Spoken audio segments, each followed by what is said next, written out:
So today we are moving forwards to our concepts issue of rights and bonus share. Understand the points? Rights and bonus shares. From the theory point of view, it's very much important. The issue of rights share. Understand the points? You will get most 4 marks question. Next week. Issue of rights and bonus shares understand the points ये पढ़ेंगे तो फिर से हम इस चीज को clear करके बता दे रहे हैं फिर चीज हम क्या बता रहे थे अगेन हियर वी गो बड़ी इंपॉर्टेंट थिंग सुनिए जो हम बता रहे हैं the things which are discussed before the class and after the class are very much important than things which are discussed during the class. Understand the points? So in these times I generally guide you people for your career, for your examination, जो कि आप नहीं सुनते हो बाद में जाकर के फिर प्रॉब्लम में आते हो. समझ में आई बात? this time the average result of the corporate accounting, the average result only 50 to 65%. Understand the points? 50 to 65% in your university, in our college. Understand the points? Obviously there are students who secure 90 also, 85 also, obviously, but the average results generally that is expected in the corporate accounting must be that from 65% minimum that must go to 90%. समझ में आई बात? 80 to 90% is must be the average expected, but not happen this time. Why due to what scenario? कि trends are changing, trends are very changing frequently. अब वही traditional method में लिखते रहोगे, ट्रेडिशनल मेथड में बात करते रहोगे, नहीं होगा. What I am saying now is very much important than what I will be saying during the class. Listen me. You listen, you prosper, you grow. You ignore, you lose.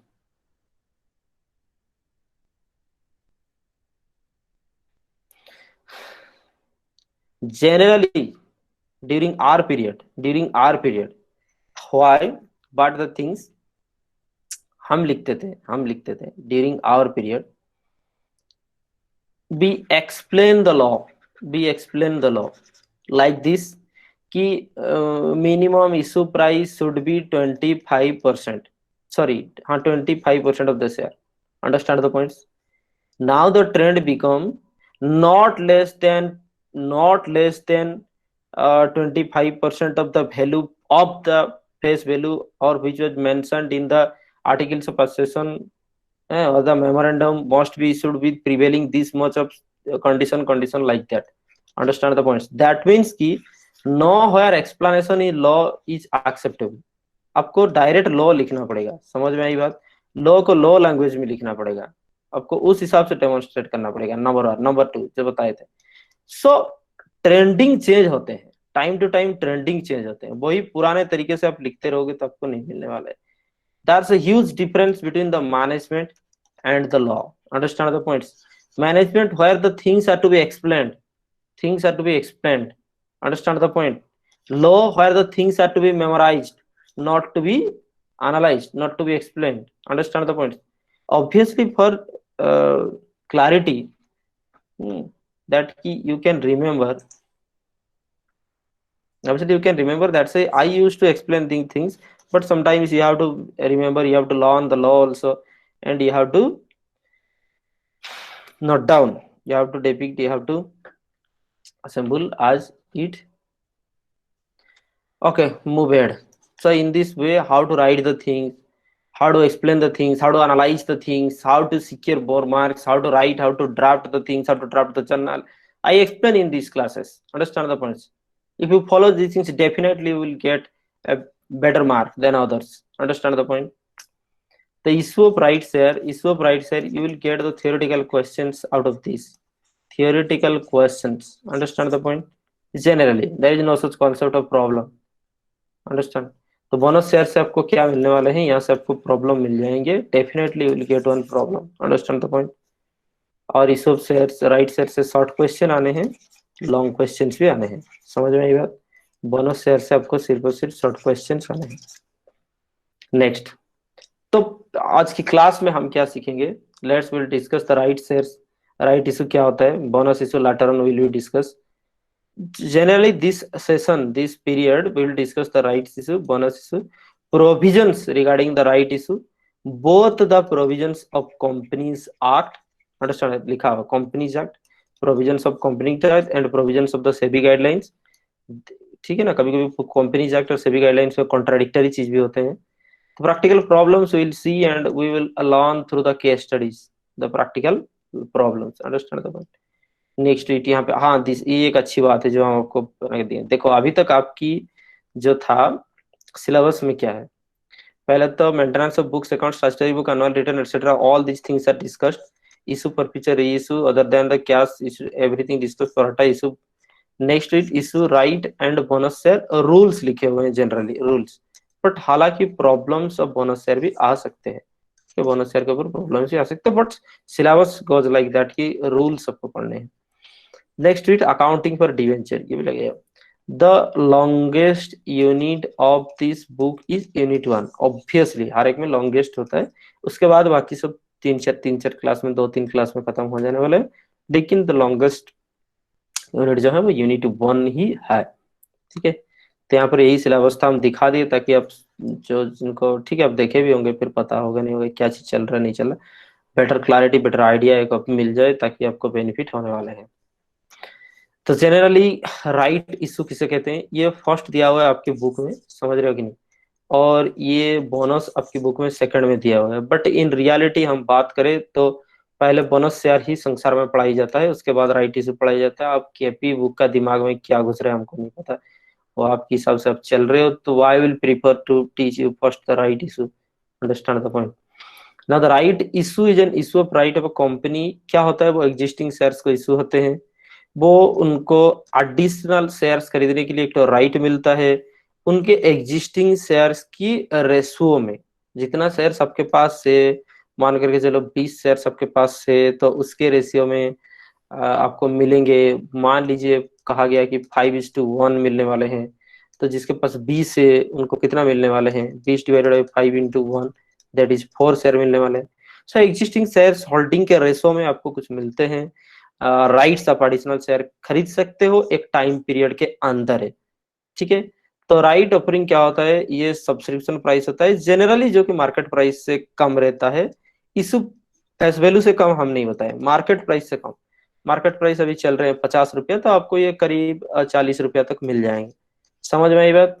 3-4 चीजें होते हैं, एक तो शेयर की face value होता है जो 10 रुपया होता है, एक तो मार्केट प्राइस होते हैं जो कि 50 रुपया है, एक तो इशू प्राइस है जो कि 40 रुपया है. और ये आप 11-12 से पढ़ते आ रहे हो, आपको पता है ही. तो फेस वैल्यू से कम नहीं हो सकते कभी भी. फिर आगे देखो, मार्केट प्राइस जो है 50 रुपया, उससे कम मिल जाएंगे आपको. इशू प्राइस 40 हो गए ऑब्वियसली, क्योंकि जो मार्केट प्राइस होता है प्रीवेल होता है, उसी में से लोगों को शेयर बेचे जाते हैं, तो उससे कम आपको मिल जाएंगे. तो 10 रुपया कम में मिल रहे हैं, तो 10 रुपया आपकी यहाँ पे राइट हो गया. ये कोई डिस्कशन नहीं है, चैप्टर ओवरव्यू हम बता रहे हैं, आगे क्या पढ़ने वाले हैं. राइट्स और ट्रांसफर कर सकते हो, ठीक है, उसको बेच सकते हो ओपन मार्केट में, तो आपको पैसा मिल जाएंगे. एक एक राइट आपका 10 रुपया की, आप बेच सकते हो उसको. दैट मीन्स कि आपको जो राइट मिला उसको आप, हो सकता है आप कंसिडर करो या बेच सकते हो. The difference between the cum right and x right value of the share is called the right. आगे पढ़ेंगे ये चीज क्या है. ठीक है, तो राइट इशू आप यहाँ पर देख लीजिए. Next wheat right issue, understand the point. अगर अब सवाल की बात की जाए तो क्वेश्चन क्या आने वाले हैं, लिखो क्वेश्चन. क्वेश्चन लिखो, what is right, what is right issue, what is right issue, state the provisions of right issue as per companies act, as per companies act and SEBI guidelines, and SEBI guidelines. Understand the point. You will not be asked advantages and disadvantages of the right issue, but you can add on that. Nowadays these questions advantages and disadvantages उनको cheap question माना जाता है. समझ में आई बात. Right issue क्या चीज होता है. Next, state the provisions of the right issue as per the companies act SEBI guidelines. Understand the point. Next to it, you can add the advantages and disadvantages of right issue. Advantages and disadvantages हर एक question में नहीं आते हैं, because right issue having both a good numbers of advantages and having the good numbers of disadvantages also, that's why advantages of disadvantages of right issue is involved in it. Understand the points? So you can add it by your own side. Examiner may not be ask you. Provisions of section, look at here, right issue क्या होते हैं? 62(1) provision कहता है, देखिए आप जहां पे आपको 62(1), 62(2), 3 नहीं याद आते हैं तो आप डायरेक्ट 62 ही लिख सकते हो, उसी में से आपको मार्क मिलता है। तो 62 यही कहते हैं कि पब्लिक प्राइवेट कंपनी जो है raising it's subscribed share capital में इशू फर्दर शेयर्स। नंबर 1 एक कॉन्सेप्ट याद रखो यहाँ पे, फर्दर इशू और फर्दर शेयर, ये एक लॉ की वर्डिंग है। फर्दर इशू और फर्दर शेयर मतलब एग्जिस्टिंग आपके पास शेयर्स हैं, मान लीजिए 10,000 शेयर्स, फर्दर इशू करना चाहते हैं। ये further issue wording generally open market के लिए नहीं यूज होता है, एग्जिस्टिंग लोगों के लिए यूज होता है। मान लीजिए 10,000 एग्जिस्टिंग शेयर होल्डर है, उनको और 1,000 देना है। समझ में आई बात? तो फर्दर इशू का मतलब ही ज्यादातर की यही होता है। समझ में आई बात? तो कंपनी जो भी फर्दर इशू करना चाहता है कर सकता है। ये कौन सा प्रोविजन में लिखा हुआ है? 62। तो company further issue of share कर सकता है, ध्यान में रखो। मतलब एक बार आप इशू कर चुके हो शेयर, कैपिटल मार्केट में ले चुके हो, फिर फर्दर आप इशू कर सकते हो। ये चीज लिखा हुआ है किस चीज में? 62 में। पहले तो परमिशन मिल गया, तब जाकर के राइट इशू के कॉन्सेप्ट आ सकते हैं। तो समझ में आ रहा है धीरे धीरे बात? वेन अगर ऐसा कोई भी प्रोविजंस नहीं रहता कंपनीज एक्ट में, तो ये राइट इशू के कॉन्सेप्ट नहीं रहते। आज the 62(1) allow us, permit us for issuing the further shares, that's why हम इशू करवा सकते हैं। तो ये further whenever a company intends to issue new shares, तो नेक्स्ट इट देखो, the voting and the governance right of the existing shareholders may be diluted if they are not allowed to preserve them. This is the concept. एक बार देखने वाला चीज ये यही है। Understand the point? Just okay, look at here. The right issue again I am discussing, क्या था right issue में? प्रोविजन 62(1) फर्स्ट आपको परमिट्स करता है कि कोई भी कंपनी पब्लिक हो या प्राइवेट हो जो डिजायरस है फर्दर शेयर इशू करने के लिए, फर्दर शेयर कैपिटल इशू आप कर सकते हो, इसका परमिट मिलता है 62(1) में। तो जब भी एक कंपनी इशू करते हैं न्यू शेयर, प्रॉब्लम ये होता है कि वोटिंग राइट्स और गवर्नेंस राइट्स जो एग्जिस्टिंग शेयर होल्डर्स के वो डाइल्यूट हो सकते हैं। ऑब्वियसली 10,000 शेयर्स के ऊपर इस कंपनी पे पावर था, समझ रहे हो? फर्दर इशू मींस 1,000 शेयर फिर से इशू हो जाएंगे, तो 11,000 शेयर्स हो गए। तो 11,000 शेयर्स होल्डर के ऊपर, शेयर्स के ऊपर इस कंपनी के ऊपर राइट्स होगा। तो क्या होते हैं कि पहले 10,000 की जितना हिस्सा था 11,000 में बढ़ जाएगा, तो खुद की हिस्से का जो पावर है वो कम हो जाएगा। समझ में आई बात? So your power will be diluted. Understand the process? घट जाएगा, पतला हो जाएगा आपकी पावर, तो वो डाइल्यूट हो जाएगा। समझ में आई बात? This is the thing. तो if they are not allowed to preserve them, अगर उनको ऐसा आर्टिकल्स में कोई प्रिजर्वेशन के लिए नहीं दिया हो पावर। न्यू शेयर होल्डर में subscribe to the issue of share capital. Companies act 2013 allow करता है कि existing share holder preserve their position by offering newly issued shares at the first instant to them. तो companies act 2013 में ये लिखा हुआ है कि शेयर होल्डर्स को पहले प्रेफरेंस मिलना चाहिए। जब भी नया शेयर इशू हो रहा है तो सबसे पहले उनको ऑफर करो, अगर ओपन मार्केट की कंडीशन नहीं है तो फिर भी। Understand the points? At any circumstances companies act 2013 ये कहता है कि जो एग्जिस्टिंग शेयर होल्डर्स है पहले उनको पूछो, पहले उनको सवाल करो क्या फिर से शेयर इशू होंगे तो इन्हीं लोग खरीदेंगे। Understand the points? पहले उनको ऑफर किया जाता है, अगर उन लोग कहते हैं कि नहीं ओपन मार्केट से शेयर इशू किया जाए, तब जाकर के हम ओपन मार्केट को जाते हैं। यही बात है। So they have the preference, they have the right to be asked very fast. However, if they do not, अगर वो सब्सक्राइब करना नहीं चाहते तो they are given to the right to renounce। पहले राइट शेयर की बात हो रहे, हाँ, the existing shareholders are given a right to subscribe this shares if they like. तो उनको पहले एक राइट मिलता है, राइट इसको हम धीरे धीरे समझ रहे हैं। तो उनको सबसे पहले राइट मिलता है एग्जिस्टिंग शेयरहोल्डर्स को कि आपको कुछ शेयर्स मिलने वाले हैं, क्या आप लोगे? तो पहले तो उनको एक राइट मिलता है फॉर रिसीविंग सम शेयर्स, ठीक है। अगर वो चाहते हैं तो वो शेयर्स ले सकते हैं, अगर वो नहीं चाहते हैं शेयर्स लेना तो they are given right to renounce it in favour of someone else. वो जो शेयर्स उनको ऑफर किए जा रहे हैं अगर वो नहीं लेंगे तो फिर किसी थर्ड पार्टी को वो शेयर्स, उनको जो राइट की शेयर्स वो ट्रांसफर कर सकते हैं या सेल कर सकते हैं। समझ में आई बात? सो अभी तक राइट इशू पूरा डिस्कस हम नहीं किए हैं। राइट इशू का सिर्फ और सिर्फ इतना समझ रहे हैं कि कंपनी सबसे पहले जब भी शेयर्स इशू करवाना चाहेगा, कोई एग्जिस्टिंग शेयर होल्डर को पहले शेयर होल्डर्स को पूछे जाएंगे, उनको एक राइट मिलता है कुछ शेयर्स आप ले सकते हो, नेक्स्ट टू इट फिर अगर वो लेना चाहते हैं तो वो ले सकते हैं, अगर नहीं लेना चाहते हैं वो शेयर्स, वो थर्ड पार्टी को उनका राइट्स जो है बेच सकते हैं। ठीक है, यही अभी तक बात यही है। आगे तो अभी राइट इशू इंसर्ट क्या चीज होते हैं, ठीक है, राइट इशू क्या चीज होते हैं देखो। तो कुल मिला के एग्जिस्टिंग शेयर होल्डर के पास राइट है कि कोई भी fresh issue of share company करे तो उनके प्रोपोर्शन में पहले शेयर्स ऑफर करें। समझ में आई बात? This is the thing.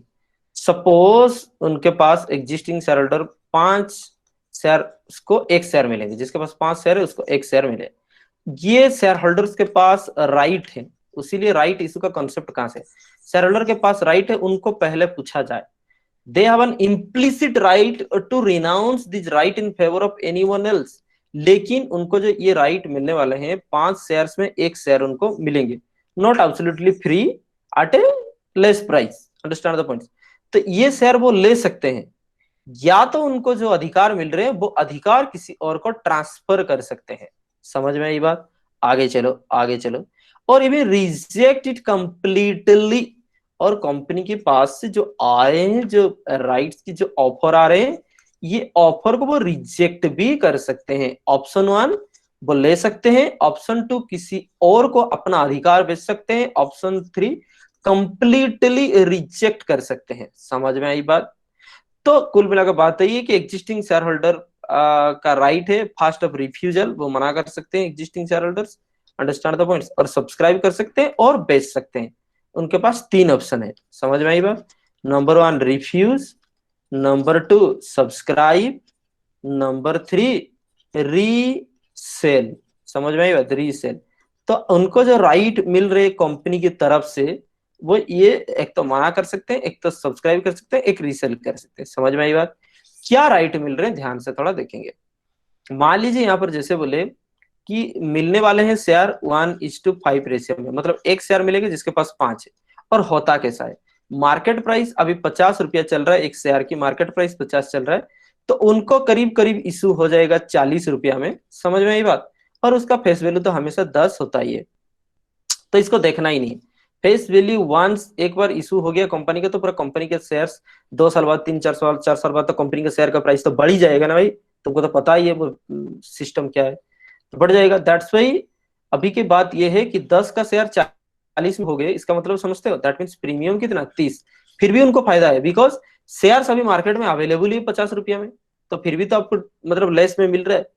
तो ये डिस्काउंटेड ऑफर है, लेकिन डिस्काउंट हम डायरेक्टली नहीं कहते इसको। क्यों? क्योंकि जो फेस वैल्यू से भी कम प्राइस में दिया जाता है उसको डिस्काउंट कहा जाता है, हालांकि वो सिचुएशन और अभी है नहीं। समझ में आई बात? तो ये कुल मिलाकर बात यही था। तो आपको जो राइट मिल रहे, क्या राइट मिल रहे, 50 मार्केट प्राइस का शेयर आपको 40 में मिल रहा है, 50 मार्केट प्राइस का शेयर आपको 40 में मिल रहे हैं। Understand the points? तो यहाँ पर आपकी राइट की जो प्राइस हो गए वो हो गए 10 रुपए, राइट की जो प्राइस हो गए वो हो गए 10 रुपए। ये 10 रुपए करके आप यहाँ पे देखो चीज जो मिल रहे हैं आपको शेयर, एक एक शेयर, एक तो आप मना कर सकते हो नहीं चाहिए हमको, एक तो आप सब्सक्राइब कर सकते हो, एक तो आप बेच सकते हो। लेकिन बेचते क्या चीज पता है आपको? शेयर नहीं बेचते, ये 10 रुपए का जो राइट से उसी को बेच देते हैं। ठीक है, आगे हम पढ़ेंगे। तो यहाँ पर देखो इन टोटल, फिर आप पूछोगे कि मना क्यों करते हैं। नंबर 1 मना क्यों करते हैं, क्योंकि वो अपना जो पावर है कंपनी में, जो पावर है उसको डाइल्यूट नहीं करना चाहते हैं, उसको डाइल्यूट नहीं करना चाहते हैं, उसीलिए। समझ में आई बात? और लोग सब्सक्राइब क्यों करते हैं, हर एक चीज हम समझा रहे हैं ताकि हाँ एक चीज आपको लिखना नहीं है। डाइल्यूट होगा ना भाई, ऑब्वियसली होगा, कैसे नहीं होगा। आप समझो कि 1000 शेयर सबके पास है, फिर से आप शेयर्स ले रहे हो, 1100 शेयर्स ले रहे हो, समझ में आई बात? तो कंपनी का नेटवर्क तो रातारात मतलब ज्यादा नहीं हो जाएगा, तो 1100 शेयर ले रहे हो तो उस हिसाब से डाइल्यूट हो जाएंगे, समझ में आई बात? कंपनी का वैल्यू जितना है उतना ही रहेगा, शेयर ज्यादा बढ़ जाएंगे तो क्या बात होगा, तो आपका एक शेयर की जो पावर है, एक शेयर की जो वोटिंग पावर है वो कम हो जाएगा कि दैट्स वाई कोई मना करते हैं। सब्सक्राइब इसलिए लोग करते हैं ताकि शेयर्स आपके पास, नेट शेयर जो है वो इंक्रीज हो रहा है, तो उसके ऊपर आपको डिविडेंड ज्यादा मिलेंगे। किसी के पास अब मान लो पैसा ही नहीं है तो वो शेयर अभी खरीदना चाहता ही नहीं, लेकिन उनके पास जो अधिकार मिला, 10 रुपया करके जो अधिकार मिला, ये देखो जो 10 रुपया का जो राइट्स मिला, वो बेच सकते हैं और पैसा कमा सकते हैं मार्केट से, समझ में आई बात? यही बात है। एग्जाम्पल यहाँ पर जो दिया गया है उसमें डेफिनेटली आप समझ जाओगे। तो यहाँ पर एग्जाम्पल देखो, मान लीजिए कोई कंपनी के पास make a right issue of 10,000 shares when it's, ये this is the complete concept, समझ में आई बात?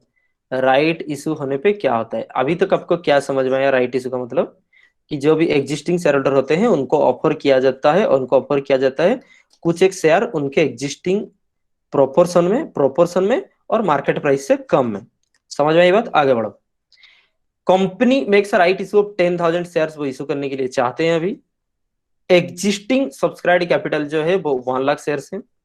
When its existing issued and subscribed capital 1 lakh है, this enables any share holder having 10 share to subscribe 1। अगर 1 लाख को 10 मिलने वाले हैं, 1 लाख को 10,000 शेयर्स मिलने वाले हैं, इसका मतलब क्या हो, जिसके पास 10 है उसको 1 मिल जाएंगे, जिसके पास 10 है उसको 1 मिल जाएंगे। हेंस एक से कैसे व्यक्ति है जिसके पास अभी तक 1,000 शेयर से, तो वो 100 शेयर इशू कर सकते हैं आज ए मैटर ऑफ राइट। 10% हो गया ना, तो जिसके पास उस हिसाब से 1,000 शेयर है वो कितना ले सकते हैं? 100। ये उसका राइट है as a matter of right. तो आगे क्या होता है, अगर मिस्टर एक्स इस शेयर को सब्सक्राइब करते हैं तो कंपनी कितना मेंटेन करेगा, कंपनी कितना मेंटेन करेगा, बात देखो। His percentage of holding in the company will be maintain, sorry, the existing percentage of x is 1%। ध्यान से देखो, एग्जिस्टिंग परसेंटेज 1%, कैसे ना, 1 लाख शेयर के ऊपर मिस्टर एक्स का शेयर कितना है? 1,000, तो उसका अभी तक राइट्स, अभी पावर कितना है कंपनी में? 1%, बिकॉज 1,000 डिवाइडेड बाई 1 लाख। अगर मिस्टर एक्स सब्सक्राइब करते हैं shares, percentage of holding in the company, तो company will be maintained, company will be maintained. अब उसके पास जाकर के कितना हो जाएंगे, ये देखो 1100 बाई 1,10,000। हावर ई डॉक्स 1,000 के ऊपर 100 बढ़ जाएंगे और 1 लाख के ऊपर 10,000 शेयर बढ़ जाएंगे टोटल में, तो इतना होगा उसका परसेंटेज। अगर एक्स नहीं लेते हैं तो he share percentage diluting, if X does not mind he share percentage diluting, तो 1,000 बाई 1,10,000 होगा, he may renounce the rights in favour of anyone else say by. अगर वो नहीं लेते हैं तो उनका देखो परसेंटेज ऑफ डाइल्यूटिंग कितना हो रहे हैं, कि टोटल है 1,10,000 शेयर्स के ऊपर 1,000 शेयर्स उनकी, ठीक है। तो ही में रिनाउंस, अगर वो नहीं लेते हैं तो किसी और को रिनाउंस कर सकते हैं, दैट मीन्स कि ट्रांसफर कर सकते हैं। तो hence 100 share will be issued to Y, मान लीजिए वाई को इशू करते हैं तो share will be issued to Y at the instant of X, X में charge of Y with privilege of technical term value of the issue. यही बात है, समझ में आई बात? तो ये कुल कॉन्सेप्ट था, जो कि इतना बड़ा एग्जांपल आपको लिखना नहीं है, आप छोटा एग्जांपल लिखोगे। यहाँ पर हम कुछ समझा रहे थे।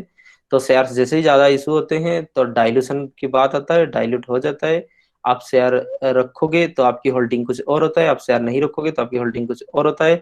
और आप वाई को ट्रांसफर कर दे रहे हो तो वाई वो शेयर ले जाएगा, लेकिन वाई से आप जितना आपकी वैल्यू ऑफ राइट हो रहा है, आगे वो कैसे कैलकुलेशन होता है वो हम बताएंगे। वैल्यू ऑफ राइट कैसे कैलकुलेशन होता है, तो जितना भी राइट आपकी बनेगा वाई से आप पैसा उतना ले जाओगे, और ये आपकी राइट ट्रांसफर कर सकते हो, और आप कंपनी को मना कर सकते हो हमको शेयर नहीं चाहिए, और अपने से मार्केट से पैसा बना सकते हो, ठीक। नेक्स्ट रीड, अभी राइट इशू का और मतलब क्या रहा। कंपनी जो चाहता है न्यू शेयर्स ऑफर करने के लिए 61(1) सेक्शन के हिसाब से, 61(1)(a) के हिसाब से ये लिखे हुए एग्जिस्टिंग शेयर होल्डर्स को जो ऑफर किए जा रहे हैं through a letter of offer subject to the following condition. That means अभी हम पढ़ रहे कंडीशंस पर right issue. Conditions for right issue, आपकी इस क्वेश्चन में ये सब कुछ इंक्लूड होने चाहिए। राइट इशू के आप जो भी लॉन्ग क्वेश्चन लिख रहे हो, all these things are to be stated. So which are the conditions that are stated as per the 62(1)(a) of the companies act 2013? कब इशू हो सकते हैं? Through a letter of offer. तो letter of offer मिलता है rights की, कैसे issue कर सकते हो? Number 1, the offer shall be made by notice. Specify करोगे कितना नंबर ऑफ शेयर इशू कर रहे हो, कितना ऑफर कर रहे हो, ठीक है। लिमिटिंग ए टाइम, एक टाइम लिमिट देना पड़ेगा। नंबर 1, कितना नंबर ऑफ शेयर आप कर रहे हो, ऑफर कर रहे हो, ठीक है ना। और टाइम लिमिट देना पड़ेगा, 15 दिन मिनिमम और 30 days maximum. So it will range between 15 to 30 days. एक टाइम पीरियड दोगे लोग को वो राइट इशू को सब्सक्राइब करने के लिए, ठीक है, कॉन्सेशनल शेयर्स को सब्सक्राइब करने के लिए। समझ में आई बात? जो कि 15 दिन से टाइम कम नहीं होना चाहिए, 30 दिन से ज्यादा नहीं होनी चाहिए, ठीक है। अगर नहीं एक्सेप्ट होते हैं, shall deem to be decline. इस टाइम ड्यूरेशन के बीच में अगर एक्सेप्ट नहीं करते हैं कोई पर्टिकुलर शेयर होल्डर, तो माना जाता है कि वो रिजेक्ट कर दिए, it is deem to be rejected. अगर आर्टिकल्स में कुछ नहीं लिखा हुआ है तो ये जिसको ऑफर किए जा रहे हैं राइट, वो रिनाउंस कर सकते हैं shares offer to him any other person in any other favour person, and the notice refer to the after shall contain a statement of his right, ठीक है, स्टेटमेंट ऑफ हिज राइट। ध्यान से सुनेंगे बात क्या कहा जा रहा है। अगर आर्टिकल्स ऑफ एसोसिएशन में आपकी कुछ नहीं लिखा है, implies that articles of association में लिखे जा सकते हैं, आपकी एओए में लिखे जा सकते हैं कि right can not be transferable. ऐसे articles of association is the major bylaw of the company where you can assign any types of rules and regulation। समझ में आई बात? आप अगर आपके आर्टिकल्स में कुछ नहीं लिखा हुआ है, कुछ लिखा हुआ तो खत्म भाई पे बात, ये कंपनी लोग कुछ काम के नहीं है। तो लिखे हुए हैं, नहीं कुछ लिखे हुए तो जिसको राइट्स मिल रहे हैं वो अगले को ट्रांसफर कर सकता है, अगले को ट्रांसफर कर सकता है। और जैसे ही वो ट्रांसफर कर सकता है तो ये लेटर को स्टेटमेंट ऑफ राइट कहा जाएगा। दैट मीन्स इस लेटर के हिसाब से वो ट्रांसफर कर रहा है। समझ में आई बात?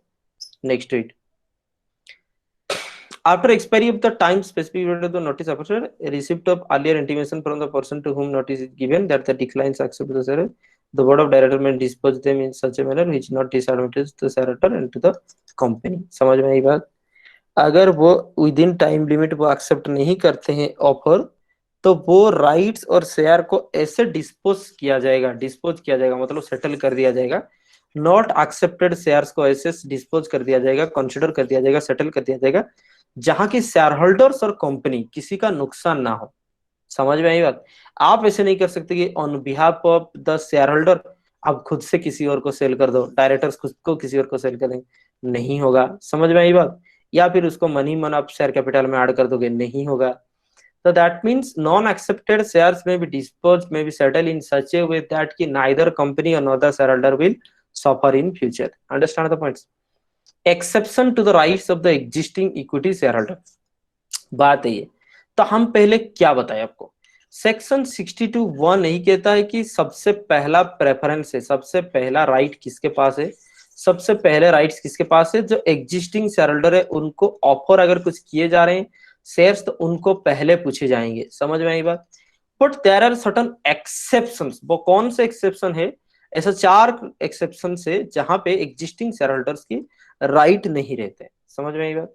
सेक्शन 62 रिकॉग्नाइजेस द 4 सिचुएशंस, याद रखोगे। तो पहले थे ये थे कंडीशंस, ये थे क्या, कंडीशंस फॉर राइट इशू। अभी ये हो गए एक्सेप्शन फॉर राइट इशू। समझ में आई बात? Exception for the right issue, सारी चीजें आपको लिखने हैं। तो सेक्शन 62 वो 4 सिचुएशन दे रखे हैं जहां पे further shares issued by company but need not to be offered to the existing share holders. तो एग्जिस्टिंग शेयर होल्डर्स को वो नहीं राइट दिया जा सकते हैं, नहीं पूछे जा सकते हैं। ये सब 4 ही कंडीशन है। वो क्या है? अगर एम्प्लॉय स्कीम में जाते हो शायद, the shares can be offered without being offered to the existing share provided that the company has passed special. सबसे पहले स्पेशल रिजर्वेशन पास करोगे in shares offered accordingly. Number 1 condition क्या है? नंबर 1 कंडीशन क्या है?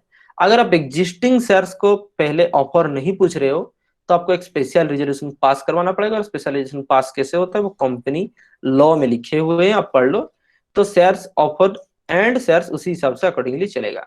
सिचुएशन वन क्या है, सबसे पहले कि आपको एसआर बनाना पड़ेगा। सिचुएशन वन क्या है, ठीक है, employees under scheme of employees stock option subject to certain specific condition, वो तो है। पहले अगर ESOP प्लान में जाते हो तो ये आपको कंपनी लॉ के हिसाब से पता है।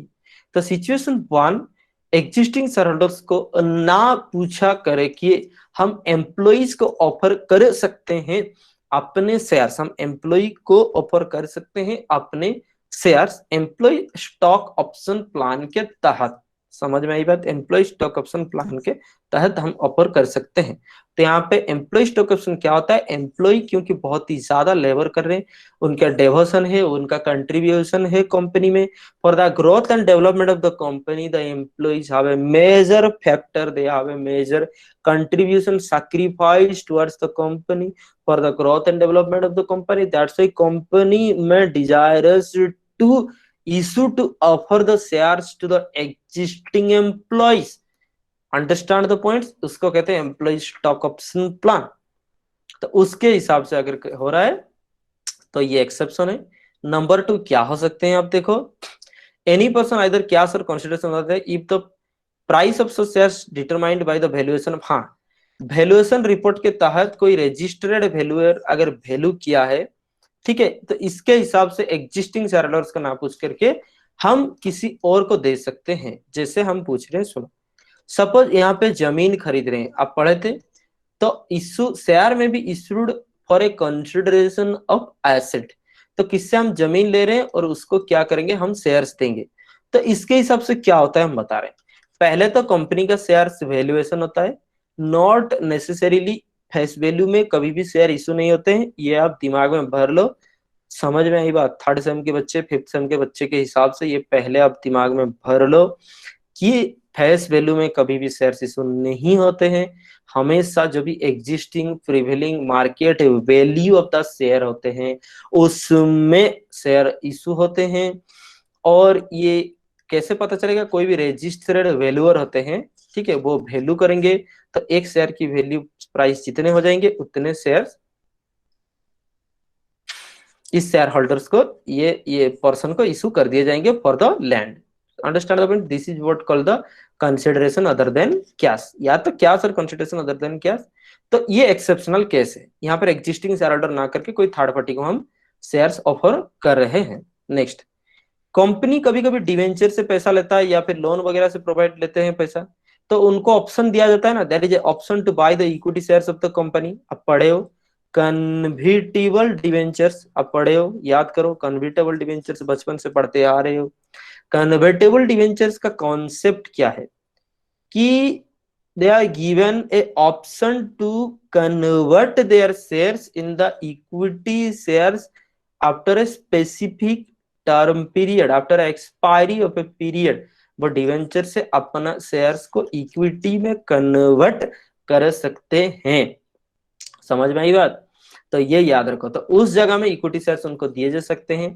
तो ये एक्सेप्शनल कैसे हो गया, डिवेंचर्स को दे रहे हैं, तो ये ऑप्शन है, ये ऑब्लिगेशन नहीं है। समझ में आई बात, डिवेंचर होल्डर्स मना कर देंगे, मुंह से मुंह मना कर देंगे डायरेक्ट। समझ में आई बात, भागो यहाँ से, हमको शेयर नहीं चाहिए, अपना पैसा चाहिए, तो पैसा देने के लिए बाउंड। ये एक ऑप्शन, एक विकल्प है, वो ले सकते हैं। अगर वो खुश हैं तो लेंगे, अगर वो ना खुश है तो आपको पैसा देना पड़ जाएगा। सिचुएशन 4 क्या है, जहां पे फिर से स्पेशल सिचुएशन है, जहां पे आपको कहीं से लोन लिए हो गवर्नमेंट से, और गवर्नमेंट की मतलब पब्लिक इंटरेस्ट से, तो direct debentures loan to be converted into the equity shares. Understand the points, it is special situation, यहाँ पे गवर्नमेंट आएगा, बता रहे हैं, where the loan has been obtained from the government और government directs the debentures loan to be converted into the equity share. या तो government से आप लिए हो सिक्योरिटीज की तरह, या तो लोन लिए हो। समझ में आई बात, तो यहाँ पे आप इक्विटी शेयर इशू करोगे। या फिर कभी कभार कंपनी क्या होते हैं, सी कंपनियां होते हैं, या फिर कोई मिसलीडिंग मिसइंटरप्रेटेड कंपनी होते हैं, कंपनी जो डिवेंचर्स या लोन प्रोवाइडर को केयर नहीं कर रहे हैं, तो by the issue of the government notice आप डिवेंचर प्रोवाइडर और लोन प्रोवाइडर को इक्विटी शेयर इशू करने आपको पड़ जाएंगे। समझ में आई बात, कुछ चीज अपने आर्टिकल्स के हिसाब से करोगे, कुछ चीज गवर्नमेंट अगर कह रहा है तो करना पड़ेगा। गवर्नमेंट के ऊपर इंडिया में कोई भी नहीं है। हालांकि आप कंपनी बनाओ कि आप ढाबे लगाओ, गवर्नमेंट के ऊपर है, कोई नहीं है। समझ में आई बात? यही बात है। तो ये चार कंडीशंस थे, समझ में आई बात? नाउ आगे क्या है देखो, चार कंडीशन क्या है फिर से बता देते हैं। या तो एम्प्लॉय को इशू किए जाएंगे एम्प्लॉय स्कीम के हिसाब से, या तो फिर for a consideration other than cash issue कर सकते हैं, या तो फिर डिवेंचर होल्डर को, या तो फिर गवर्नमेंट, या फिर गवर्नमेंट कह रहा है जिस लोन प्रोवाइड को देने के लिए आपको देने पड़ जाएंगे। ये कुछ चार कंडीशन है, समझ में आई बात? अब फाइनेंशियल इफेक्ट्स क्या आएंगे उसके आगे point, financial effect of the further issue. हाँ यहाँ पे देखो डायलॉग चेंज हो गया, फर्दर इशू। फर्दर इशू का मतलब होता है to the existing share holders, further issue to the existing share holders, obviously existing equity share holders. समझ में आई बात? तो फर्दर इशू आजकल के ट्रेंडिंग हो गए। तो इफेक्ट्स क्या होंगे, फाइनेंशियल इफेक्ट्स क्या होंगे एग्जिस्टिंग शेयर होल्डर के ऊपर, कैपिटल के ऊपर, क्या इफेक्ट्स पड़ने वाले हैं? समझ में आई बात? इसको कहते हैं कंसीक्वेंसेस। समझ में आई बात? Consequences of right issue. आपके बुक में अगर ऐसे लिखे हुए तो ऐसे लिखोगे। ये थियरी हमको कहाँ से मिला? बहुत अच्छा सवाल है। अब सुनो, ये थियरी कहाँ को मिला? 100% अथोराइज्ड, समझ में आई बात? 100% authorised, next to it holds a great value. और ये बुक, ये जो बुक है ये ICAI का बुक है। समझ में आई बात? इंस्टीट्यूट ऑफ चार्टर्ड अकाउंटेंट्स की ये बुक है, वहां से हम ये चीज लिखे हैं। समझ में आई बात? आगे चलो। तो आगे की मेरा स्टडी मटेरियल क्या रहेंगे आपको समझ में आ गया। जहां तक हम लॉ के रिलेटेड कुछ भी पढ़ाएंगे वो CA CMA CS institute, generally CMA का मटेरियल हम फॉलो नहीं करते हैं, हम CA और CS की मटेरियल फॉलो करते हैं। तो CA और CS के मैथ से हम कॉर्पोरेट अकाउंटिंग आपको पढ़ाते रहेंगे। समझ में आई बात? ठीक है, हालांकि आपकी बुक के हिसाब से ही पढ़ाया जाएगा, उसके सिलेबस के हिसाब से पढ़ाया जाएगा, लेकिन यहाँ से डायरेक्ट थियरी के हिसाब से हम पढ़ रहे हैं, ताकि साथ ही साथ आपको क्या फायदे हो रहे हैं। आप कुछ ज्यादा पढ़ रहे हो, कुछ आप मतलब ज्यादा एक्सप्लोर कर रहे हो, in the way you are preparing your professional also. समझ में आई बात? आपकी प्रोफेशनल भी आप साथ ही साथ प्रिपेयर कर रहे हो। ठीक है, वही नोट्स ही पढ़ना है, वही थ्योरी स्टाइल मैनेजमेंट स्टाइल पढ़ना ही है, तो दोस्तों से नोट मिल जाएगा, आप पढ़ सकते हो, कोई शिकायत नहीं है, बट उस हिसाब से आपको मार्क मिलेंगे। The financial position of a business is content, balance sheet में लिखे जाते हैं financial position. So further issue of share increase the amount of equity as well as the liquid resources. ध्यान से देखो बाबू, फर्दर शेयर इशू होंगे का मतलब ही जर्नल एंट्री क्या होगा? सबसे इजी इसमें रटने वाला चीज क्या है? Bank account debit to equity share capital account. इसका मतलब क्या क्या कॉन्सिक्वेंसेस है? नंबर वन, आपकी पैसा बढ़ जाएंगे, so liquidity position of the company बढ़ेंगे। फर्दर नंबर टू क्या होने वाले, इक्विटी शेयर बढ़ेगा ना, जितना भी था 1 लाख पहले था तो 10,000 अभी हो गए, तो कुल मिला के 1,10,000 होने ही है। सो कंसिक्वेंसेस क्या है? लिक्विडिटी बढ़ेंगे, कैपिटल बढ़ेंगे कंपनी का। The amount of equity is the amount of equity कितना होने वाला है, product of the further number of share multiplied by the issue price. Obviously बात है, अगर 50 रुपया में इशू कर रहे हैं 10,000 शेयर, तो 10,000 इंटू 50 जितना होगा इक्विटी शेयर उतना बढ़ेगा। ठीक है, उस हिसाब से मतलब नेटवर्थ ऑफ द कंपनी कह रहा है। ठीक है, द इशू प्राइस में higher than the face value of the issue at a premium. Obviously ना, ऑब्वियसली फेस वैल्यू 10 होते हैं, हम शेयर को इशू कर रहे हैं 50 में। ठीक है, तो इस केस में कैपिटल में लेकिन 10 जाएंगे, वो अलग बात है। तो यहाँ पे क्या आ जाएंगे? सिक्योरिटी प्रीमियम आ जाएंगे। Understand the points? वही बात है, कंपनीज एक्ट डिस्काउंट में शेयर इशू करने के लिए अलाउ नहीं करते हैं। तो उसीलिए हम बताए थे कंसेशनल रेट और discount, these are two different thing. Issue of share at a concessional rate is different, issue of share at discount at a different. तो ये चीज कहाँ समझोगे आप बुक में, बताओ? समझ में आई बात? तो खुद ही खुद पंडित बनने की कोशिश करने वाले हर एक स्टूडेंट कभी ना कभी प्रॉब्लम में आते हैं। सुनिए जी, face value of the company है 10, market value of the share है अभी 50, किसको डिस्काउंट कहा जाता है? अगर 10 के नीचे आप शेयर इशू करोगे 8 रुपए में, तो इसको कहा जाता है इशू एट ए डिस्काउंट। समझ में आई बात? जो कि आप कर नहीं सकते हो, जो कि सेक्शन 53 के तहत मना किया गया है, शेयर डिस्काउंट में इशू नहीं हो सकते, पहले से बताया। Market value of the share 50 है तो आप इशू कर सकते हो अभी तक शेयर्स को इशू कर सकते हो, आप इशू कर सकते हो इससे थोड़ा कम 40 रुपया में। मार्केट वैल्यू है ये कोई फेस वैल्यू नहीं है, मतलब ये मेमोरेंडम में नहीं लिखे हुए हैं। 40 रुपये में इशू कर सकते हो, इसको कंसेशनल रेट कहा जाता है। अब समझ में आई बात? मार्केट वैल्यू से कम concessional rate share, face value से कम डिस्काउंटेड शेयर। तो यहाँ पे आप 50 से 40 में दे सकते हो, फिर भी कंपनी का कोई नुकसान नहीं है, कोई प्रॉब्लम नहीं है। समझ में आई बात? It is not the absolute loss, it is the comparative loss. Understand the point? तो बात वही है, कंसेशनल रेट में इशू कर सकते हो, तो इसी को ही राइट शेयर इशू कहा जाता है। Understand the point? अब समझ में आई दोनों बात? लेकिन ध्यान से सोचो, फिर भी तो 40 रुपये में इशू हो रहे हैं, जबकि उसका फेस वैल्यू कितना है? 10।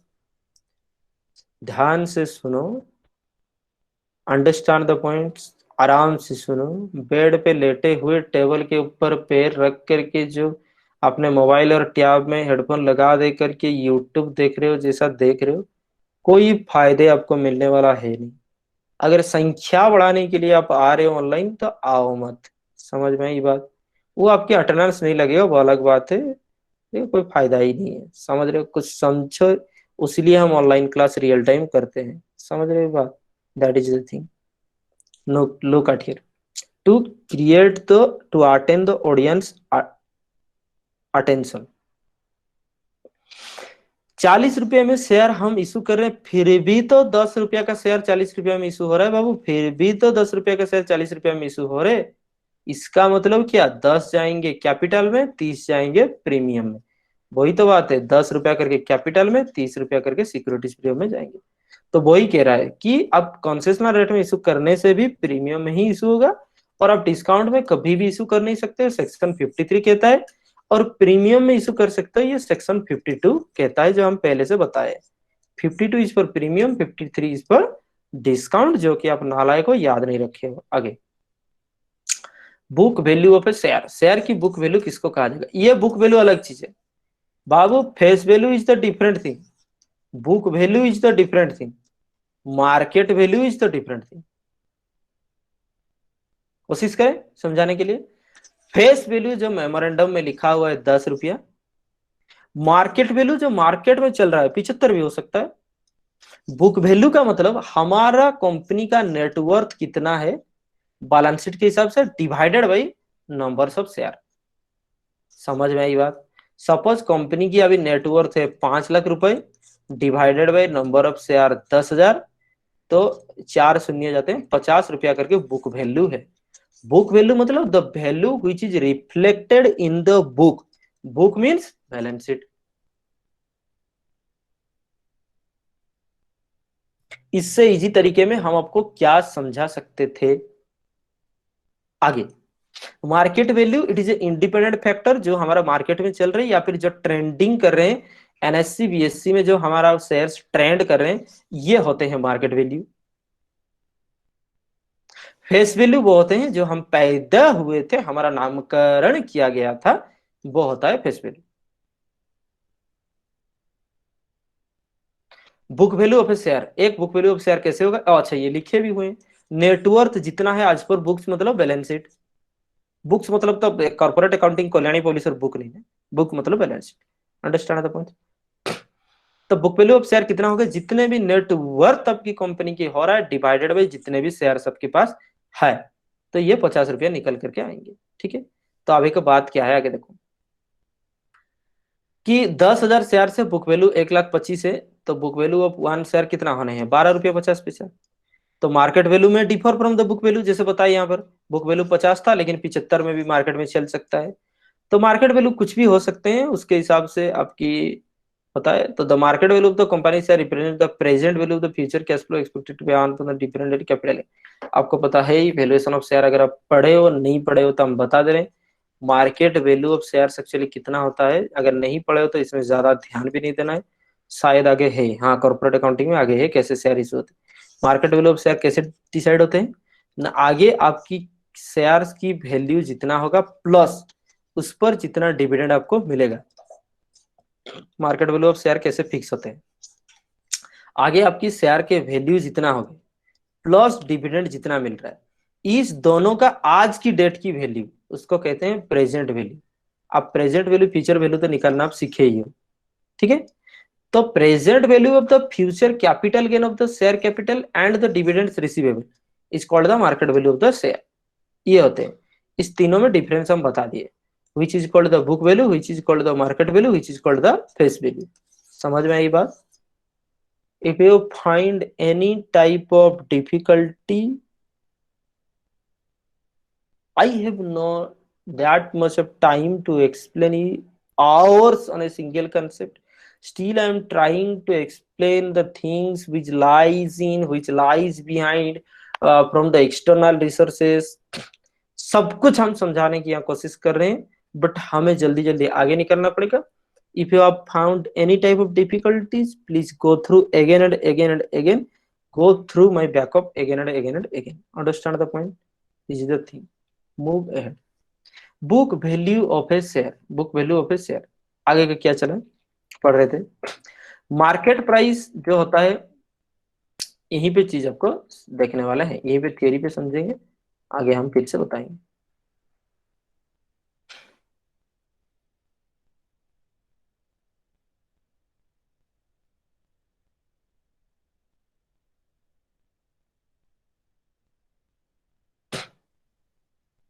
जल्दी आगे जाना पड़ेंगे।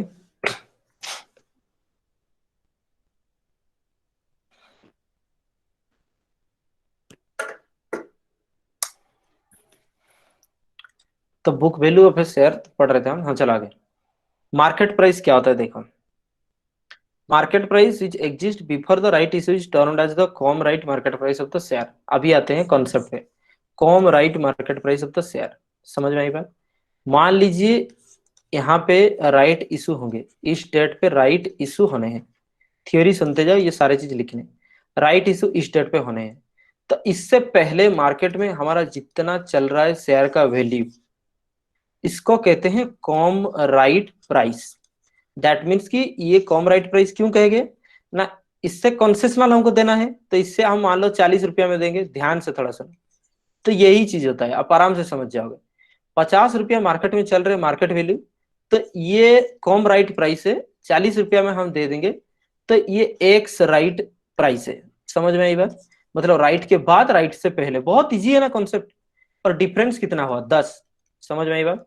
चलिए हम पूरा बता दें, इसी को राइट वैल्यू कहा जाता है, इसको राइट वैल्यू और वैल्यू ऑफ राइट कहा जाता है। समझ गए आप सारी चीज? मार्केट प्राइस 50, आपको मिलने वाला है concessional rate, not discounted rate, concessional rate 40 में मिलने वाले हैं। तो ये कॉमन राइट प्राइस होता है, ये एक्स राइट प्राइस होता है, फिर यहाँ पे राइट का वैल्यू कितना होता है 10। लेकिन ऐसे तो आपको डायरेक्टली नहीं मिलेगा ना, कैलकुलेशन करना पड़ेंगे। तब चलिए, तो मार्क इशू से पहले जो वैल्यू होता है उसको कॉम राइट कहा जाता है। The company decide to issue further share may affect the market value of the share obviously theoretically। अगर देखा जाए तो value of a company share after right issue may be equal to the sum of capitalisation immediately prior to the right issue and the cash flow generated from the right issue. ये वाला concept क्या है हम ध्यान से बता रहे हैं। हालांकि ये कॉन्सेप्ट, ये सब जो पढ़ा है थोड़ा सा एडवांस कॉन्सेप्ट है बीच बीच में, जो कि आपकी बुक में है नहीं इस चीज, तो आप समझ जाओगे। जब ज्यादा समझते हो तो कम लिख पाते हो, जब कम समझते हो तो सुन लिखोगे।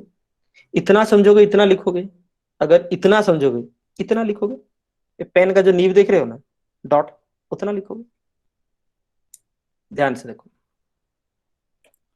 तो आगे की बात है कि the value of the company share after the right is equal. हाँ, ये क्या चीज लिखे हुए हम बता रहे हैं, ये क्या चीज लिखे हुए, बहुत इजी है। राइट इशू के बाद, राइट इशू के बाद जितने आप दे रहे एक्स राइट वाला शेयर, मान लीजिए जितना भी आप इशू किए हो 10,000, एक्स राइट वाला शेयर जितना इशू किए हो, इसका टोटल जितना होगा, प्लस ये राइट की, मतलब ये राइट से मिलने वाला कैश फ्लो, कैश फ्लो जितना होगा, अगर ये दोनों को मिलाओगे, ये दोनों को मिलाओगे, तो एक्स राइट वैल्यू आना चाहिए। दैट मीन्स ये आना चाहिए, ऑब्वियसली बात है।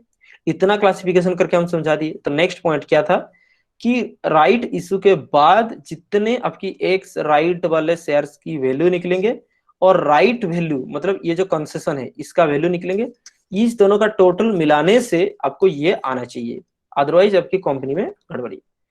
तो normally further public issues the existing shares offered to the discounted price from the market will obviously evoke positive response as well as to reward the existing shareholders. तो सीधी बात में, आसान बात में बात यही करें कि क्योंकि लोगों से पॉजिटिव रेस्पॉन्स लाने हैं और उनको एक रिवार्ड देने हैं, इसलिए हम कंसेशनल रेट में शेयर्स को इशू कर रहे हैं लोगों को। और अगर उनको लेना है तो कंसेशनल शेयर ले सकते हैं, नहीं लेना है तो अपना जो कंसेशन जो दे रहे हैं 10 रुपया करके ना, इस कंसेशन को वो बेच सकते हैं। ये ट्रांसफरेबल है, ट्रांसफर करके मार्केट से 10 रुपया वो इनकम कर सकते हैं। समझ में आई बात? यही बात है। आगे की चलो, तो बुक वैल्यू ऑफ शेयर, आगे की चलो क्या बात हुआ, समझ में आई बात? ये क्या चीज थे? तो ये अभी के लिए इसको ये हम स्किप करो, हम आगे डायरेक्ट जाकर के आपको समझाएंगे। तो market price of the share after further issue of the shares right issue is termed as the ex right market price, जो हम आपको समझाए। Understand the point? आगे की चलो, राइट रिनाउंसिएशन, इसका मतलब होता है कंपनी है ये, आपको ऑफर किए गए, ये है एग्जिस्टिंग शेयर होल्डर। समझ में आई बात? कंपनी है ये, आपको राइट ऑफर किए गए और आप हो कि किसी और को ट्रांसफर करवा दे रहे हो, बदले में आपको थोड़ा सा पैसा मिल जाते हैं। समझ में आई बात? ऐसा क्यों होता है? क्योंकि you are the existing share holder, आप पहले से ही शेयर मतलब कंपनी के पास से हो। हाँ, आप बिलीव किए कंपनी को, आप कंपनी पे भरोसा रख करके आज तक टिके हुए हो, इसलिए आपको थोड़ा सा प्राइस मिल जाने चाहिए, थोड़े से अवार्ड आपको मिल जाना चाहिए। समझ में आई बात? इसलिए आपको शेयर्स मिल जाते हैं, यही बात है। Understand the point? So transfer of the right is called the right of renunciation. Understand? Right of renunciation refers to the right of shareholder to surrender his right to buy the securities or transfer of such right to any other person. समझ में आई बात? किसी और एक person को आप transfer करवा दोगे, बदले में वो 10 रुपया करके आपको दे देगा। अब उसके पास राइट चला गया, वो कंसेशनल शेयर कंपनी से खरीद सकता है। ठीक है? तो जो share that have received the right have 3 choices of do with the rights. They can act on the right and buy more shares as per the particulars of the right issue. They can sell them in the market or they can pass on taking advantage of the rights. Reject right. वही पुराने बात है, जिसको मिल रहे हैं rights उसके पास 3 option है, उसके पास 3 ऑप्शन है, या तो वो राइट रिजेक्ट कर देंगे, या तो फिर से किसी और को ट्रांसफर करवा देंगे। समझ में आई बात? या तो खुद सब्सक्राइब कर लेंगे। बात वही है, तीनों में ही फायदा है, कोई ऐसा बात नहीं है। आगे चलो, the renunciation of the right is valuable and can be monetised by the existing share holders. तो रिनाउंसिएशन जो बात है, ये मोनेटाइज कर सकते हो, दैट मीन्स उसमें से आप पैसा कमा सकते हो existing share holder, well functioning capital market. तो monetise value available to the right is known as the value of the right. जितना आपको राइट के हिसाब से पैसा मिल जाएगा, वो वैल्यू ऑफ द राइट होता है। हमारे एग्जाम्पल पे 10 रुपया करके आपको राइट था, मानो 1000 शेयर्स की आपकी राइट मिला है, तो 10,000 आप आराम से वहां से कमा सकते हो। समझ में आई बात? इसको कहते हैं वैल्यू ऑफ राइट। आपको 10,000 की राइट मिला है इन टोटल, और 10 रुपया की राइट मिला है पर शेयर। ये कैसे कैलकुलेट होता है आगे हम देखेंगे। If a share holder decide to renounce all और any of the right share, हाँ, तो आप फुल्ली ट्रांसफर कर सकते हो और पार्शियली किसी और को ट्रांसफर कर सकते हो। ठीक, restitute the sell price of the renouncement of this thing in case of offer available, the value of right is determined as the given below। कुछ वैल्यू दिया, तो राइट कैसे, वैल्यू ऑफ राइट कैसे calculate होगा? Obviously com right value of share less x right value of the share. ठीक है, जो हम बताए थे। आगे चलो, यहाँ पर देखो, तो पुराने अभी जितने चल रहे हैं,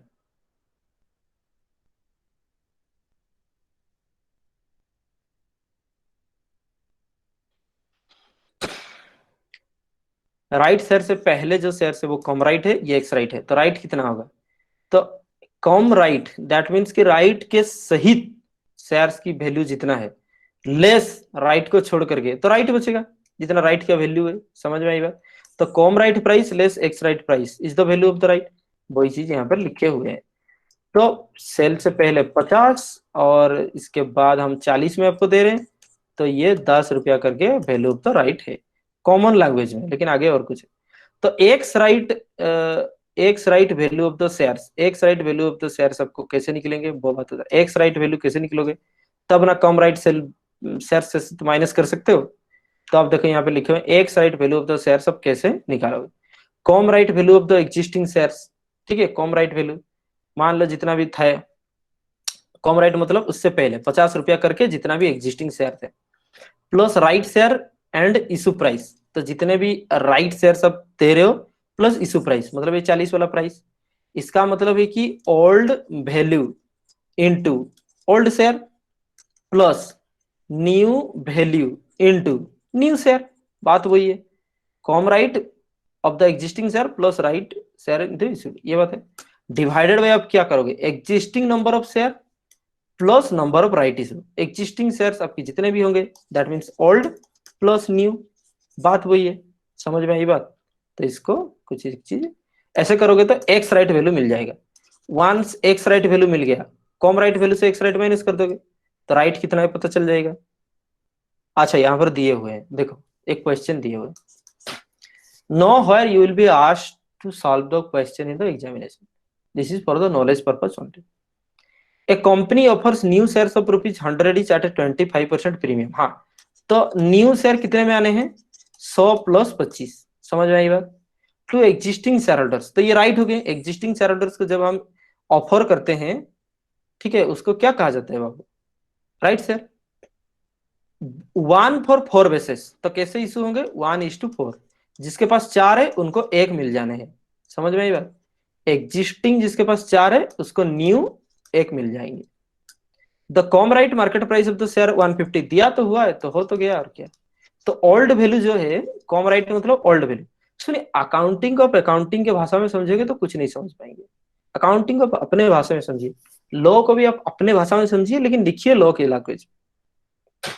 कॉम राइट मार्केट प्राइस मतलब पुराना प्राइस दिया हुआ है 150, calculate the value of right, right calculate करो, what should be the ex right market price of a share, अच्छा एक शेयर की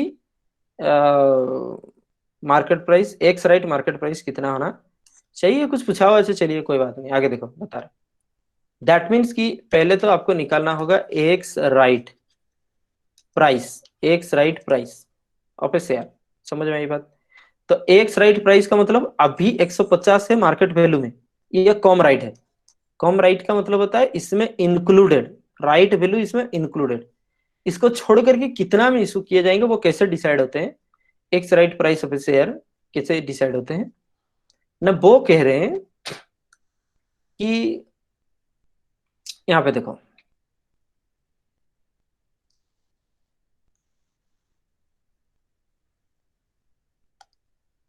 com right value of the existing share, समझ में आई बात, com right value that means अभी के लिए कितना है, cum right value of the existing shares, तो 150 इंटू एग्जिस्टिंग कितना नंबर ऑफ शेयर तो दिए नहीं हुए हैं, तो मान लो ये कि एग्जिस्टिंग 4 शेयर को 1 मिलने वाले हैं, तो रेशियो के हिसाब से करते हैं, तो मान लो अभी 4 शेयर हैं प्लस आगे क्या लिखा हुआ है, right share into issue price, तो राइट शेयर कितने मिलने वाले हैं, 1 शेयर करके मिलने वाले हैं, तो इशू प्राइस कितना है 100 प्लस 25, तो 125 इंटू 1, समझ में आई बात।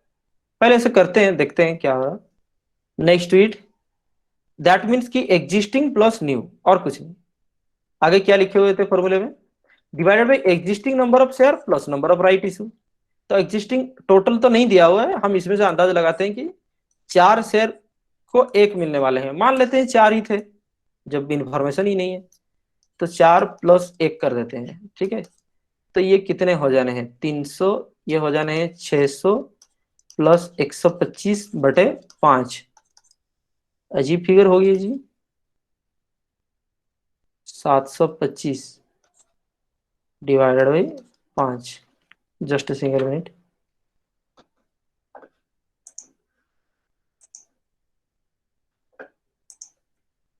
130 कोई बता रहा है, 130 क्यों होने हैं, 5 के, अच्छा 5 होने हैं यहाँ पे,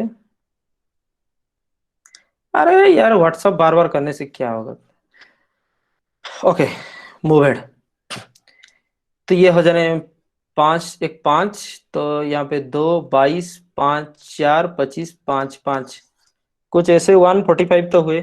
चलिए वो जो जैसा कैलकुलेशन किए थे 130 गलत है। So 145, let it, we are just taking the example 145। इसका मतलब क्या हुआ? बहुत इजी बात है। अगले जाकर के इतने में इशू होंगे, इतने में इशू होंगे, इसको कहते हैं एक्स राइट। तो बहुत इजी है ना। कॉम राइट का मतलब होता है पुराना वैल्यू, एक्स राइट का मतलब होता है नया वैल्यू। अब उसके हिसाब से आपको पता चल ही गया। तो राइट अब ये देखो वैल्यू ऑफ राइट कितने हुए, ये नंबर 1 गए, नंबर 2, तो वैल्यू ऑफ राइट कितने गए? बहुत इजी है, cum right minus ex right. So cum right का मतलब क्या होता है 150, एक्स राइट का मतलब क्या होता है 145। दैट मीन्स ₹5 पर शेयर। यहाँ पे ध्यान से थोड़ा ये चीज को समझोगे, समझ में आई बात? अच्छा, उसके लिए भी जगह दिए हुए थे।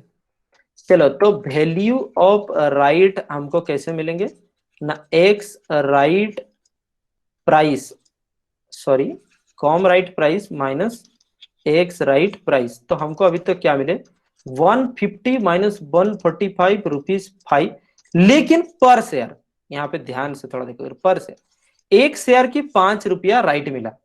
तो जिसके पास जितना शेयर होगा उसको इंटू 5 मिलेंगे।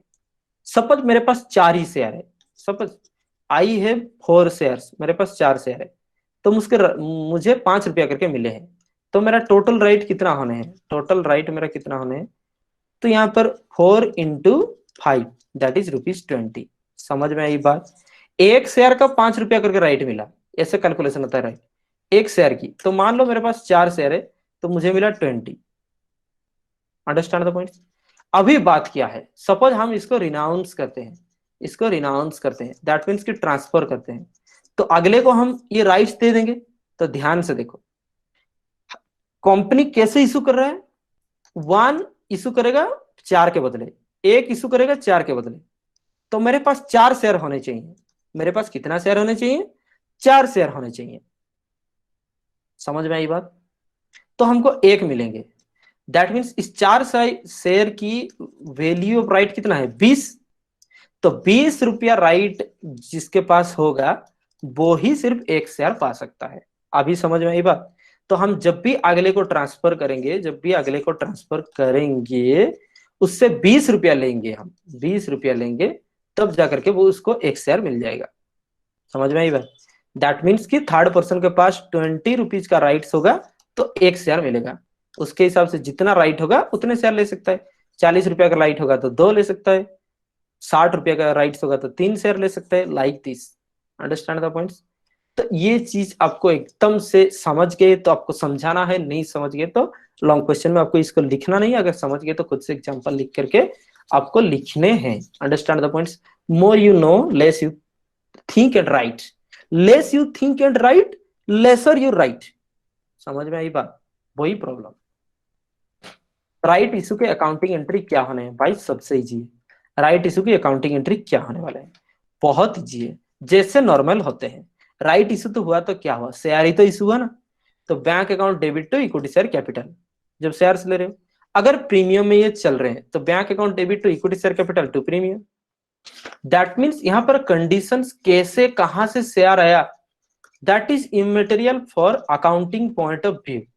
अकाउंटिंग पॉइंट ऑफ व्यू से देखा जाए तो वो इमेटेरियल है। समझ में आई बात? वो इमेटेरियल है। मोनाली, कानी, स्वीटी, दीप्ति वेरी गुड, लावण्य वेरी गुड। हाँ, वो जल्दी में की होगी, वो गलत लिखी है, उसमें क्या बात है। अब कैलकुलेशन आप लोग को आ रहा है कि नहीं आ रहा है, तो वो तो छोटा बात है ना वो, मतलब कैलकुलेशन मिस्टेक है, कॉन्सेप्ट मिस्टेक थोड़ी है। तो इतना चीज कुछ हम समझा रहे हैं, आप समझो थोड़ा। Understand the point? ज्यादा थिंग देखो, बात ये कि I am not liable to explain you this much of thing, to demonstrate you the things, to give you the real life example, to demonstrate you, to make you understand the case studies. I'm not liable to do all these things. Why I'm doing? For the sake of you people.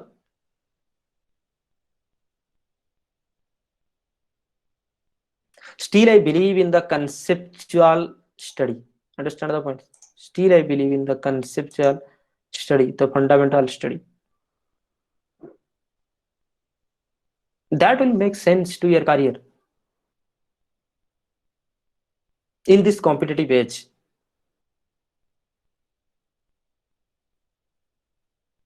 Otherwise सब कोई पढ़ते तो है, खाते तो नहीं, class खत्म नहीं हुआ, welcome, you are welcome, but कुछ एक स्टूडेंट अभी क्या सोचते हैं कि क्लास बस यही तो कोई चल भी है।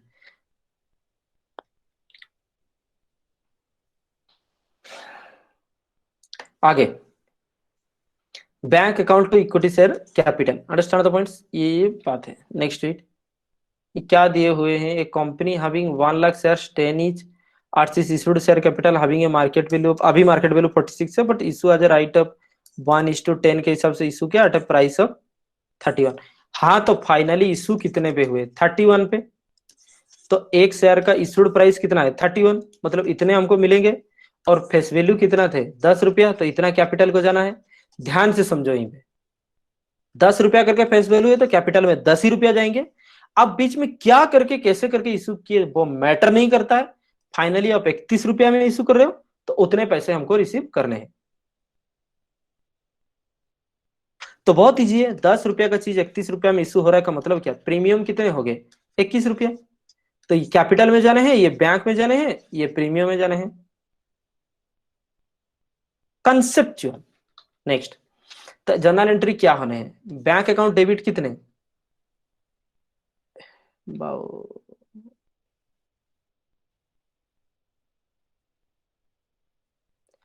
तो रुपीज लिखना चाहिए उसको 1 लाख से।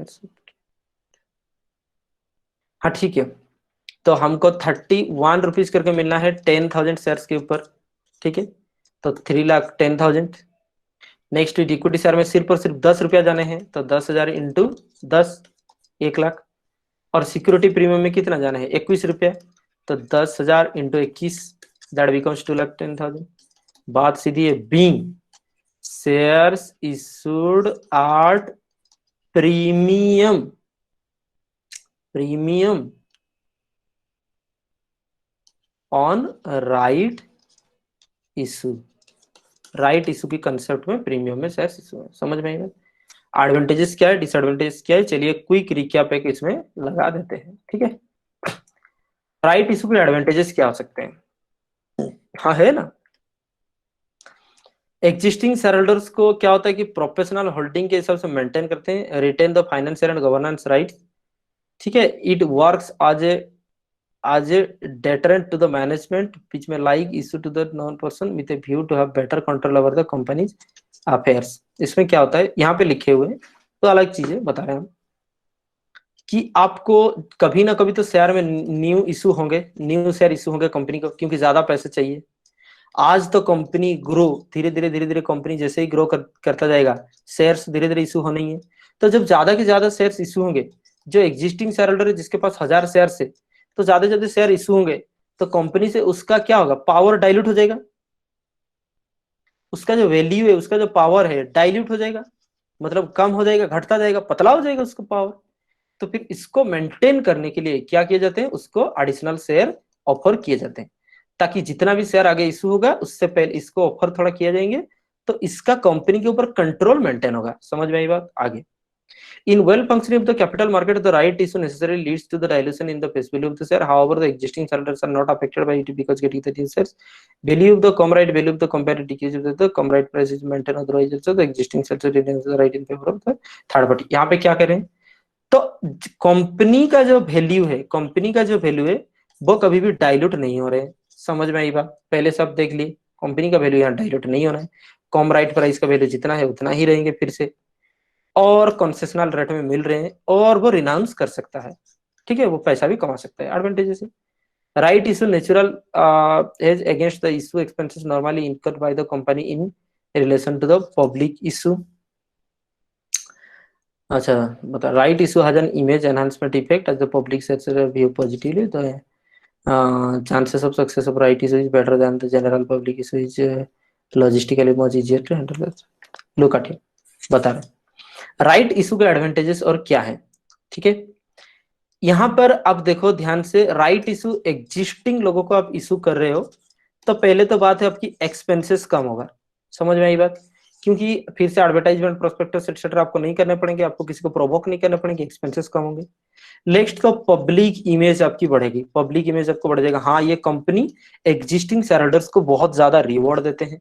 समझ में आई बात, यही बात है। और इट्स हैंड, तो बात वही है, ये सब एडवांटेजेस है। डिसएडवांटेजेस क्या हो सकते हैं, देखो डिसएडवांटेजेस क्या हो सकते हैं। एडवांटेजेस क्या आप समझ रहे हैं अभी तक, आपकी एक्सपेंसेस कम हो गए, पब्लिक इमेज बढ़ रहे हैं, रिवॉर्ड मिल रहे हैं, ठीक है ना, इक्विटी शेयर बढ़ रहा है, आपकी पावर बढ़ रहा है, डाइल्यूट नहीं हो रहा है, ये एडवांटेजेस है। डिसएडवांटेज क्या है, right issue leads to the dilution of the market value of the share of the company. हाँ, market value of the share की डाइल्यूशन होगा ना, जैसे कि बता रहे हैं, देखो कंपनी का वैल्यू 50,000 है, तो रात रात तो 50 से ज्यादा नहीं बढ़ेंगे ना। तो कंपनी का वैल्यू 50,000 था, 10,000 शेयर थे, यहाँ पे मार्केट वैल्यू ऑफ शेयर की हम बात करें, तो 50,000 था, 10,000 थे, तो यहाँ पर काट लीजिए, 5 रुपया था एक शेयर की वैल्यू, तो मार्केट वैल्यू एक शेयर की 5 रुपए थे। समझ में आई बात। इसके बाद ये 50,000 से तो कंपनी का जो नेट टैंजिबल एसेट है, कंपनी का जो नेट टैंजिबल एसेट है वो तो नहीं बढ़ जाएंगे ना बाबू। तो बात वही है कि 50,000 शेयर वैल्यू जो थे, अभी भी 50,000 ही वैल्यू है, कल ये 10,000 से आप 20,000 कर दोगे इसको, इस जो नंबर ऑफ शेयर है 10,000 था, फिर राइट इशू कर दिए 10, 20,000 हो जाएंगे। तो ये कितना हो जाएंगे, 50/20, 2.5 रुपया हो जाएंगे। तो सीधा 5 रुपया से 2.5 रुपया हो गए, 2.5 रुपया का हमारे यहाँ पे वैल्यू घट गया। तो कंपनी का शेयर का प्राइस तो कम हो रहे ना, मार्केट वैल्यू कम हो रहे ना भाई। The attractive price of the right issue should be objectively access the against the true worth of the to ensure that you get the bargainically bargained deal. अच्छा, the attractive price of the right issue should be objectively assessed against the true worth to ensure you get a bargained deal. हाँ, वो कह रहा है कि true worth जो company के उसके हिसाब से किए हुए हैं, तो आपको जस्टिफाई के मिलते हैं, ठीक है ना, एक बार्गेन प्राइस के ऊपर आपको शेयर मिलते हैं। वही बोल रहे हैं कि all these are the actually disadvantage बहुत है, पहले बता रहे हैं। कंट्रोल जो भी है कम होगा, कंट्रोल कम होगा कंपनी के ऊपर एक पर्सन का। जैसे ही नया शेयर होल्डर्स आएंगे तो आपकी एग्जिस्टिंग कंट्रोल कम होने हैं, एक्सपेंसेस कंपनी की ज्यादा होने हैं, फ्लोटेशन कॉस्ट कंपनी की ज्यादा होने हैं, जो नहीं लिखे हुए हम बता दें, फ्लोटेशन कॉस्ट कंपनी के ज्यादा होने वाले हैं, और कंपनी की मैनेजमेंट में ज्यादा लोग माथापची करेंगे तो कंपनी का मैनेजमेंट में भी अफेक्ट हो सकता है। समझ में आई बात, यही सब वजह है। और कंपनी का नेट वर्थ जो है वो भी हो सकता है कम होगा, ठीक है ना। और आगे की बात, एक शेयर के ऊपर, एक शेयर के ऊपर प्राइस जो है वो कम हो जाएगा। इतने सारे डिसएडवांटेज जो नहीं लिखे हुए हैं, नहीं लिखे हुए तो नहीं लिखे हुए, हम बता दिए, आप अकॉर्डिंगली सुनते रहो, ठीक है।